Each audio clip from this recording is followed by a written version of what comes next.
Hello and welcome to The Magic Word. I'm Magic Mark and my guest at this time is Sexy Kev. It even says it on his t-shirt. For hoodie. That's a really good start. I look really stupid. that happens quite a lot. I always seem to wear my merch these days. My training, I was training my merch. You train in your merch? I do, yeah. It's more self-advertising. And well, even in my gym, I work as a personal trainer, so in my local gym, people know me as Sexy Kev. Even when I got announced... Not even wrestling fans? No, I got announced in Pure Gym. They say, they got like a notice board, and they said our newest member joining the gym is, Kevin Lloyd, who also goes by the name Sexy Kev. Now all the members, they don't realise, I don't know what they thought about that. So your personal training is your full-time job. Yeah. I suppose it's self-employed, so you can basically plan it around wrestling. Yeah. I was working for. I think there's something about working for other people, and I don't know.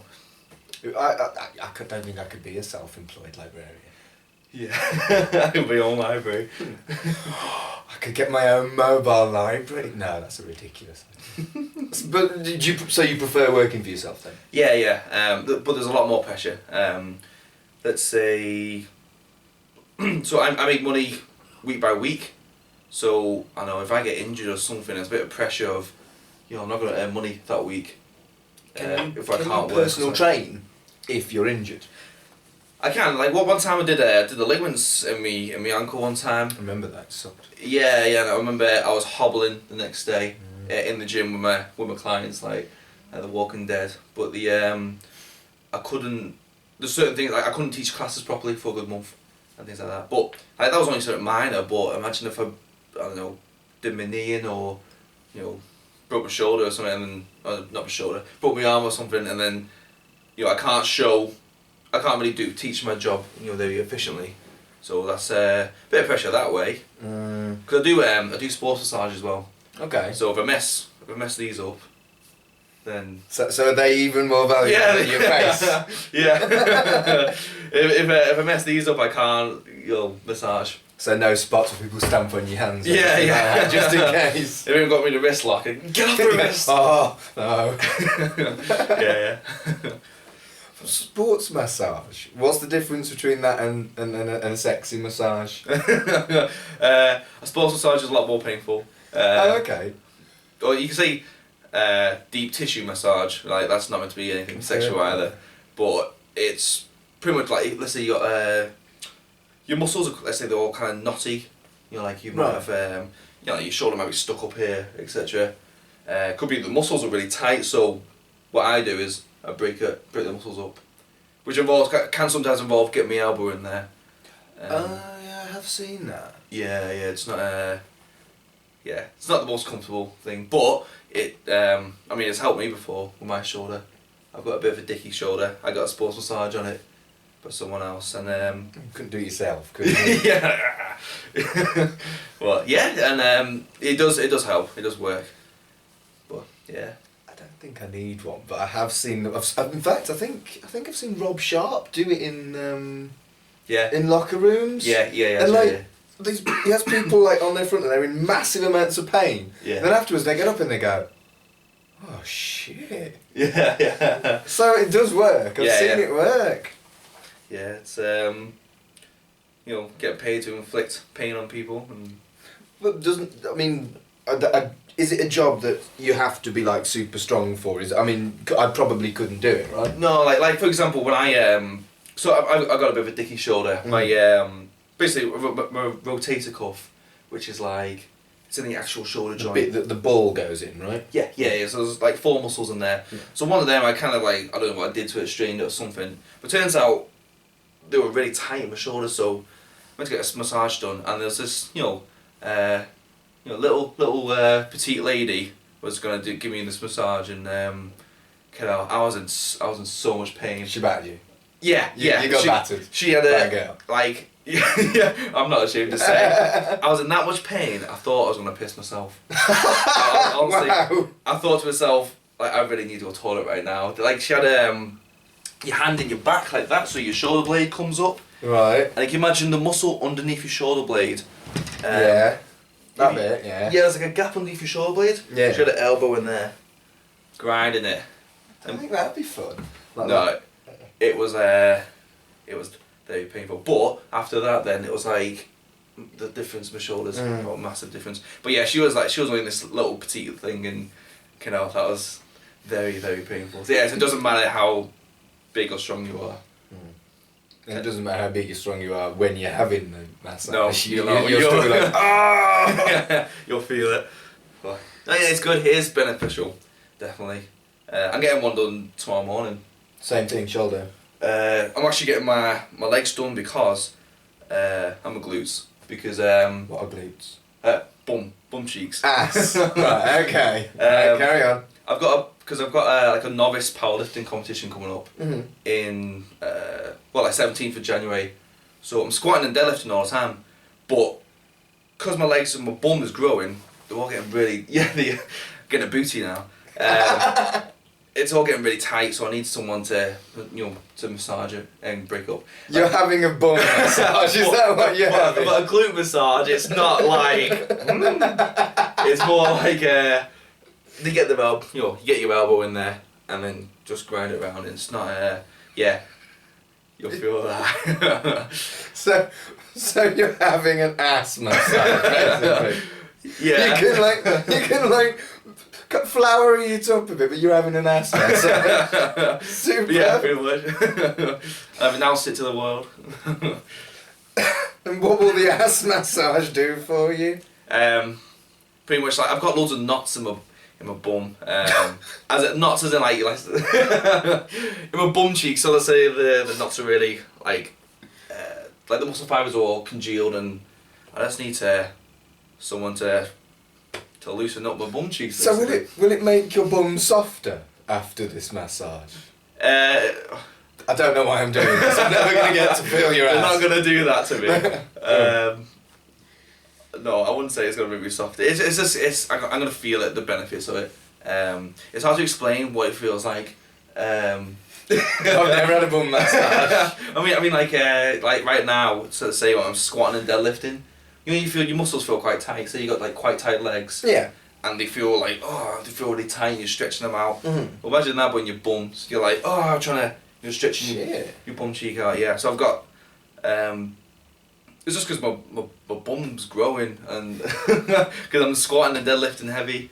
So I just need someone to get their elbow in and break it up. But that's going to like give your gimmick even more kind of like sexiness, right? the more bootylicious you are. Wait till I get my shorts on in January. The sexy logo will be like out here. It can be on the top of your bum. You can rest a pint glass on your ass. Yeah. Proud of my booty gains. Booty gain? Is that a thing? Booty gains? I don't know, but it is for me. It is for you. Okay. So I know you do the powerlifting and the wrestling. They're both things that, with the right opportunity, with the right bit of luck, with the right dedication, you could, make money out of that as your full-time job. I know it's a mean question, but does either of them have priority?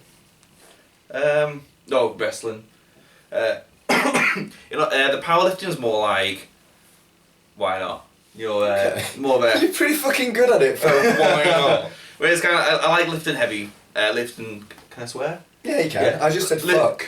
Okay, lifting heavy shit. I like. You also said piss already. I'm sorry. Yeah. It doesn't. I don't even know it comes out my mouth. I like lifting heavy weights anyway. So, and I did a bodybuilding competition. Remember? Yeah. So, but that never took priority over wrestling. It's always wrestling's the number one thing I enjoy doing. If I can't, if I couldn't wrestle, then if it came down to one or the other, definitely be wrestling on a pick over powerlifting.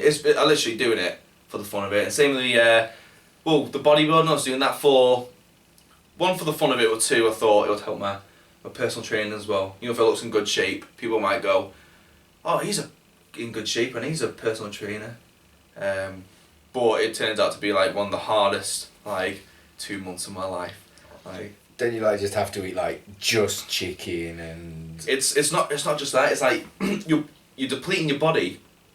So your body fat's going down, but you're training twice a day, and you're depleting your body, especially coming close to the competition. Your calories are that low. You're depleting your body of carbs, so. Carbs is bread and other things that taste nice. Yes. Right. And sweeties and shit. Well, not like me eating any of that anyway. Leading up to competition. I don't go for competition. But like. But you're depleting your body so much. Like your brain runs on carbs. I was getting, like, and I'm self-employed with my clients and that, so I was getting people's names wrong and stuff like that, and your brain runs on carbs, and because I'm depleting my body of carbs, I was getting people's names wrong. There was one night I didn't feel safe. I had to go drive to Manchester for something. I didn't feel safe driving. Shit. Yeah, because you're zonked all the time. Is it worth it? Well, that's the thing. Did you win? I didn't win. No. Oh no! I feel bad now. I assumed you'd won. Other things as well, like your sex drive goes out the window. I'm never becoming a bodybuilder. No, yeah, that kind of sucks. And then you just feel lethargic all the time. And like, I remember I was saying to my girlfriend, I was saying, I don't want to do this, I don't want to do this. But then you do the competition, and afterwards you look at the photos and everything, and you're like, I'm so glad I did that. Is it a one-time thing, or would you do it again? I don't know. Not for a while then. The thought of it, I was like, I want to do it again, but at the same time, it's the whole going through it all. These guys who stay, do it a few times a year, getting the body fat percentage down to like 6%, like thumbs up to them. I don't know how they do it, because it doesn't sound like a fun time. It's not. No, I don't think people really say. I believe it gets easier the more you do it, but yeah, it was probably the worst month of my life, to be honest. But I've been eating ever since, and we were talking about this before. Ever since that competition, I've been eating what I want, just because past 2 years been very lean, and I'm just eating what I want now. I'm up to 81 kilograms. So I've gained about 10 pounds. Some of it muscle, some of it's going to be body fat, but I've also gained 2 inches on my waist. So does that look good, or is it? My abs are kind of like gone. I don't believe you. Well, I don't believe you. But I mean, the amount of exercise you do, not only like in the gym, but also in your job. Yeah. Surely that means there's a little bit of leeway for how much you and what you can eat. Well, yeah, there's usually I can get away with like eating quite a bit of sweets and stuff, but no, I've been like Christmas Day, I ate a disgusting amount of chocolate. I binge a lot, but I look back at it now and I'm like, Kev, like I ate a lot of chocolate, but. Yeah, I'm interested how much chocolate you ate. Give me specifics of how much chocolate you ate. So for breakfast I had your money bag of chocolate money. Yeah. Okay, a bag of chocolate money. And then like a little snowman thing, a Cadbury snowman. Little Cadbury snowman. That's acceptable so far. A whole Terry chocolate orange. A whole chocolate orange. Okay. Do you know those Lindt? They're like balls, like Lindt. Yeah, the little Lindt, but yeah. They're like a red packaging. I had a little box of them. Yeah, a box of them, alright. Half a box of Ferrero Rocher. Oh, Ferrero Rocher. Yeah. I ate something else as well. Half a batch of matchmakers. What flavour? Mint. Yeah. I prefer the orange, but mint is well good. No, mint is well good, but I prefer the orange. And then... I realise I'm publicly shaming you now. I'm not bored. I'm a personal trainer, everyone. Eat chocolate, it's good for you. I think that would have been it. That's quite an impressive haul. Yeah, the next day I felt pretty shit, but then the next day I'm sure I ate more chocolate again. And then yesterday morning I finished off those matchmakers with breakfast. Oh, nice. Yeah, nice. yeah. So I was wrestling before. I was training before, and I could feel that chocolate. My energy, no, I could feel it. I feel a bit fucked now after training, but yeah, it was good. I got to burn it off now. And that's what January is for, yeah? Yeah. Burning off your Christmas chocolate. Yeah, I'm probably going to document it actually, like before and after. Mm-hmm. I think. Right, you posted a before and after, like 18-year-old Kev, and was it 22? You're 22 now? I'm 24. 24, so 18-year-old Kev and 24-year-old Kev. Yeah. On Facebook. And I was like, I've never looked as good as 18-year-old Kev, let alone 24-year-old Kev. When I wish I took an older picture, because when I was 16, I was quite podgy. I would never have believed that. I was quite tubby. When I was 16, I dropped a stone. I got into fitness then, so I dropped a stone, and changed my eating habits and that. But like in high school, they used to call me Mr. Tub Tubs. Really? Yeah, some girls used to call me Mr. Tub Tubs, and then maybe that's why I train so much now. I don't know. But wow, that got dark really quickly.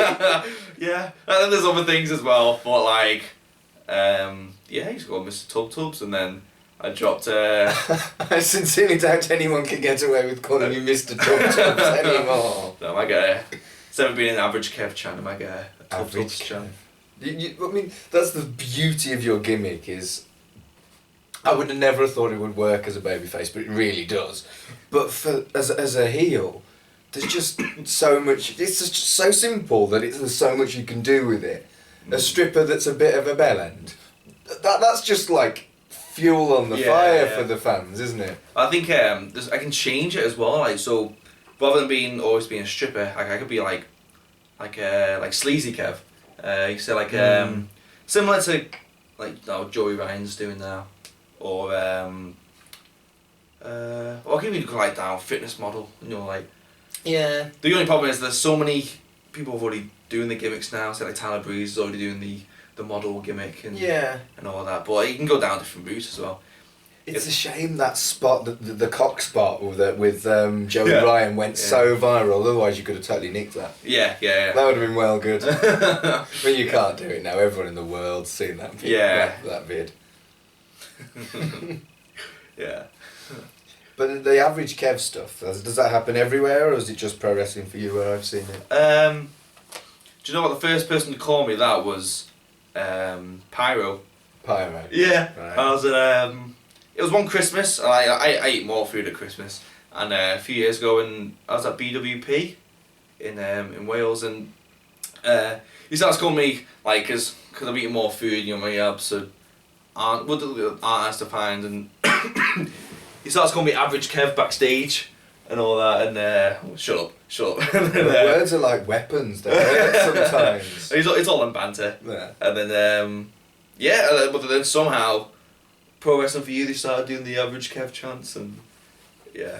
I don't mind it. I used to, but I'm now face there, and they still call me Average Kev, and I'm like, they're odd. Stop it. Naughty, rather than rah. Yeah. Please stop it. I'm nice now.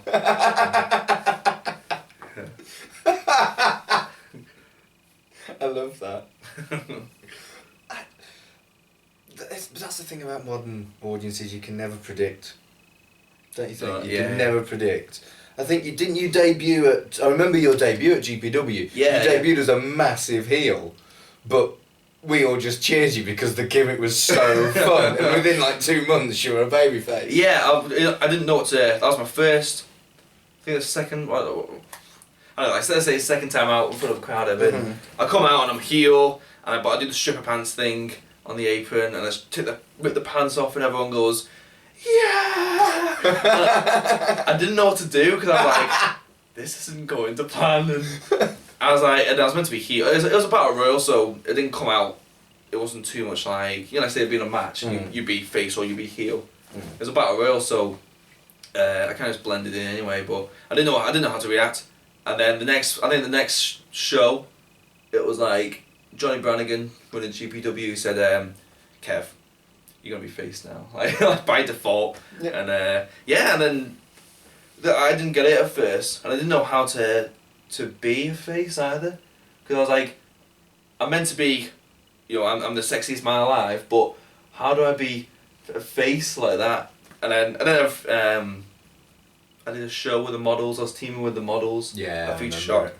And then the fans were going, Sexy Kev, Sexy Kev, Sexy Kev. So I just started dancing, and it clicked. And then and then that's what I do now. Just boogie. Bit of dancing. Wiggle that ass. Yeah. Booty gains. And booty all that. gains. Yeah. Twerking in January. Keep your eyes peeled. Yes, quite. I love your gimmick. I like a nice, simple gimmick, and at the end of the day, you've got all the fun, all the messing about, but you can also take the fun away with your gimmick. You can get serious, if that makes sense. Yeah. Whereas if you start serious, you've got nowhere to go. Yeah. And I love a wrestling gimmick. Yeah. I play a fucking shit magician. That's a wrestling gimmick if ever I heard one. I don't even wrestle, but yeah, I love your gimmick so much. I enjoy it. I think you know, he doesn't want to go out in front of a crowd, and he doesn't want to go out in front of a crowd and rip their pants off and people cheer for you. And you shake your bum and everyone goes yeah. That's fun for me as well. Yeah. You know, it's good. I think in perhaps not to the extent that you do, but I think anyone that gets into wrestling is a massive exhibitionist, wants to perform, wants to be in front of other people. People watching them and stuff. Yeah, I think I'm a fan of how people get a reaction out of a crowd. So let's say it's not even just in wrestling. Even it might just be a concert, and then you know the fans at the concert sing along, and and it's you know, and sometimes like I went to see with an ex-girlfriend. I went to see the Zootons. Yeah. I remember rather than facing the stage, I turned around and looked at the crowd, and I remember being like, wow, you're the. I do that. I'm glad it's not just me that does that at gigs. All these people are like all these people are all their eyes are on that person, and that person is that group of people is entertaining all those people, all those fans. I think like wow, that's. Do you know what I mean? I think entertainment. I think it's I think it's fascinating sometimes. There's something about it. The nerves, but balanced with the absolute thrill of it. Yeah. Don't you think it's living is what it is. It's living. Yeah. Sometimes I think to myself, it's my only kick. Or my main kick in life is like you go out for like behind the curtain. I'm like I always think to myself, oh my god. Why am I doing this? Why? And then... I've got to wiggle my ass again. But then you go out of that curtain and then, like, yeah, you are that character. But then it's like, I'm having so much fun out there. For example, I was wrestling Don Micho in Warrington. Right, okay, lovely. I think it was November. Yeah. And the Battle of the Warringtoners or whatever. Yeah. No, not Warringtoners. What's the term for someone from Warrington? Warringtonians. Warringtonians, Yeah. I like it. Okay. So Don Micho's from Warrington as well. So, but before we start, I like to, you know, come on, baby cakes, you know, before we lock up. And then, and then Don Micho says, "I am not a cake." And then someone else shouted, "Yeah, you are." And I shouted to someone, "What kind of cake is he?" And then I remember this now. And then everyone's going, "He's a strawberry cake," or like a Battenberg. Everyone's like a cupcake, and like I'm literally going around to everyone, "What kind of cake is he? What kind of cake is he?" And everyone's coming up their own. And then one girl goes, "A carrot cake." And then I was like, because he's ginger. the whole room was like. You know, that like things like that, like it's just fun. It's just organic, and I love family shows for the stupid, silly stuff. Just chatting to kids who come up with stuff like that is wonderful. Like it's times like that. That's the most fun I have out there. It's just Yeah, we're just literally having fun and. I remember the carrot cake chants for that whole match. Yeah. And Meech was like. It was good. It was good. Yeah. And on the joy that is Meech's frustration, I'm Magic Mark. He's been Sexy Kev. We'll see you again.